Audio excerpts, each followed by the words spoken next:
Hey everyone! Today we're diving into a question that I'm sure has crossed the mind of almost every Texas homeowner. You've got a small electrical job, and you're thinking, can I just hire a handyman and save a few bucks? Or do you really need to call in a licensed electrician? Well, as we're about to find out, the answer to that question is a really big deal for protecting your home and, frankly, your bank account. Think about it. Changing an outlet. It seems so simple, right? It's a $5 part from the hardware store, you just pop the old one out, screw in a few wires, and you're done. But what if I told you that in Texas, that simple fix could actually be an illegal gamble, one that can turn a tiny project into an absolute financial disaster? Let's get into why that is. Okay, first things first, we need to figure out what a handyman even is, and more importantly, what they aren't, according to Texas law. This right here is where so much of the confusion really begins for people. So here's something that might surprise you. Unlike a lot of other places, Texas does not have a general one-size-fits-all license for handyman. That means pretty much anyone can hang up a shingle and call themselves a handyman. And while that might sound convenient, it creates this huge gray area for you, the homeowner. The law, however, draws a really clear line in the sand. On one side, you have all the stuff a handyman can totally do without a license. You know, things like painting, maybe some light carpentry, yard work. But on the other side, well, that's where you find the skilled trades. Electrical, plumbing, and HVAC work are in a whole different, regulated category, and for a very good reason. So, let's zoom in on the world of wires, circuits, and everything that powers your home. Because when it comes to electrical work, the rules are not suggestions. They are absolutely non-negotiable. So what is electrical work exactly? You know, it's way more than just rewiring a house. The state defines it as basically any job that touches your home's core electrical system. We're talking breaker panels, outlets, switches, the works. And it's all regulated for one simple, powerful reason: your safety.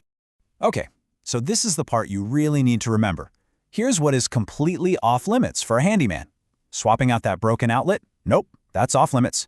Installing a new ceiling fan or some cool outdoor lighting? Also off-limits.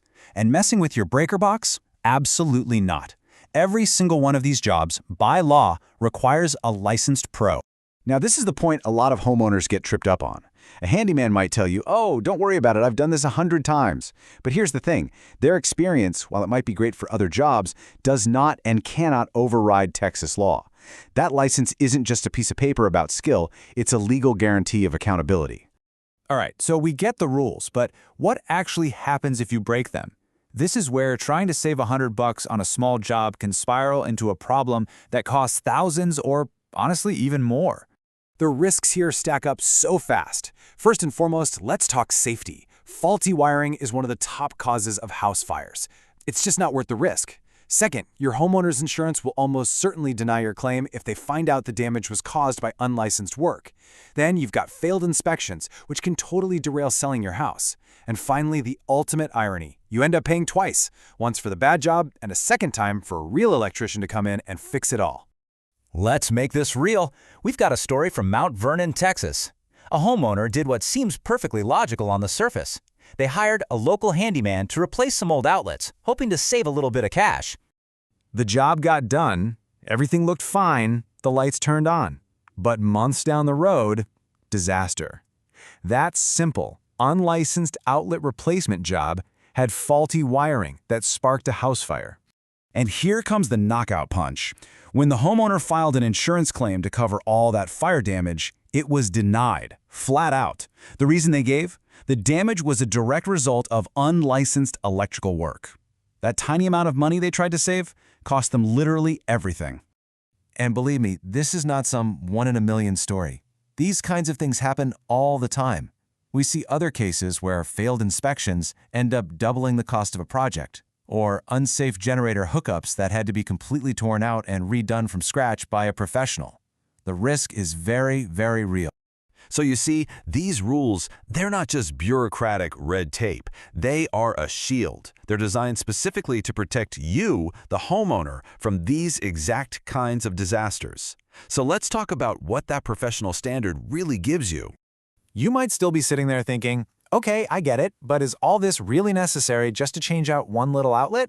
And you know what? That's a fair question. The answer, though, isn't about how simple the job seems. It's about what that little license actually guarantees. When you hire a licensed electrician, you're not just paying for someone to twist some wires together. You're buying a whole package of professionalism and protection. They follow the strict National Electrical Code to keep you safe. They carry liability insurance, so if something goes wrong, you're protected.